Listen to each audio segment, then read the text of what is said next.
Bharatiya Janata party के पूर्व प्रदेशाध्यक्ष सतीश पूनिया ने कहा कि आम आदमी और कांग्रेस का गठबंधन देश में अराजकता लाना है। उनका एजेंडा देश में अराजकता लाना है। उनकी कोई नीति नहीं, दृष्टि नहीं और कोई योजना नहीं है और ना ही कोई व्यवहार है।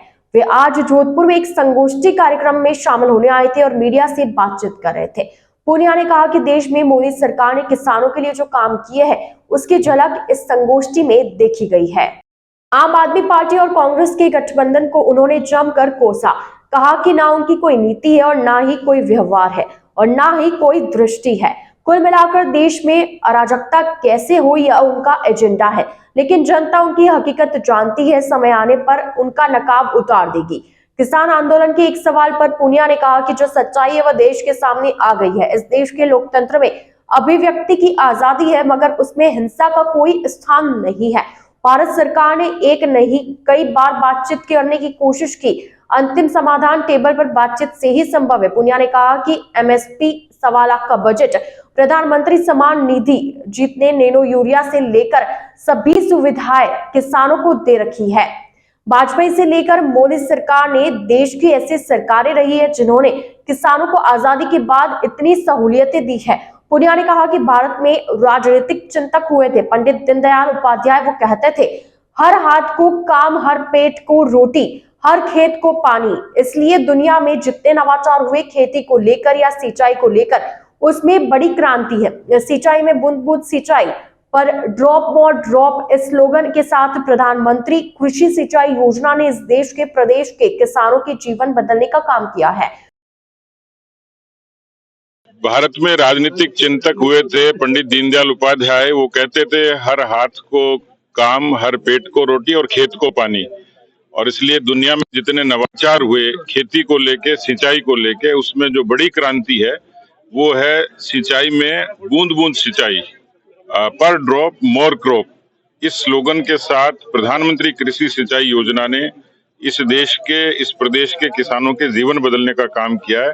चाहे वो स्प्रिंकलर हो, चाहे ड्रिप इरिगेशन हो, उसके जरिए खेती में नवाचार भी हुआ, किसानों को संबल भी मिला। और आज मुझे खुशी है कि डॉक्टर अनामिका जी ने खासतौर पर जैसलमेर और बाड़मेर, इन दो क्षेत्र के 500 से भी ज्यादा किसानों से प्रत्यक्ष इस प्रधानमंत्री कृषि सिंचाई योजना का कितना लाभ मिला है, इस पर एक शोध प्रबंध उन्होंने प्रकाशित किया है। आज उसी की एक संगोष्ठी थी। मुझे सौभाग्य मिला क्योंकि मैं भी किसान परिवार से आता हूं और उस विचार से आता हूं कि जो किसानों के लिए फसल बीमा योजना से लेके, क्रेडिट कार्ड से लेके, प्रधानमंत्री किसान सम्मान निधि तक का जो सफर तय करती है और खेती का बजट 125 करोड़ का करती है, तो मुझे लगता है कि देश में खेती में किसानों के संबल के लिए मोदी सरकार ने जो काम किए उसकी झलक इस संगोष्ठी में दिखी। देखिए, आम आदमी पार्टी और कांग्रेस का गठबंधन तो चोर चोर मौसेरे भाई जैसा है, क्योंकि फितरत एक जैसी है। न उनकी कोई नीति है, न कोई व्यवहार है, न कोई दृष्टि है। कुल मिलाकर देश में अराजकता कैसे हो, ये उनका एजेंडा है, इसलिए मिले हैं। लेकिन जनता उनकी हकीकत जानती, पब्लिक है, सब जानती है। उनका नकाब समय आने पर उतार देगी। जहां तक किसान आंदोलन का प्रश्न है, मुझे लगता है कि मीडिया, सोशल मीडिया और देश में जो सच्चाई है वो सबके सामने आ गई है। इस लोकतंत्र में अभिव्यक्ति की आजादी जरूर है, लेकिन उसमें हिंसा का कोई स्थान नहीं है, उसमें किसी तरीके की अराजकता का स्थान नहीं है। भारत की सरकार ने एक नहीं, सैकड़ों बार अनेकों तरीके से बातचीत की कोशिश भी की है और आज भी जारी है। और मुझे लगता है कि अंतिम समाधान टेबल पर और बातचीत से संभव है। लेकिन जहां तक किसानों का प्रश्न है, 5 फसलों की एमएसपी, 1.25 लाख करोड़ का कृषि का बजट, इसके साथ प्रधानमंत्री किसान सम्मान निधि, जितने नैनो यूरिया से लेके, नीम कोटेड यूरिया से लेके किसानों के लिए जो सहूलियतें हो सकती हैं वो भारत की सरकार ने, मोदी सरकार ने दी हैं।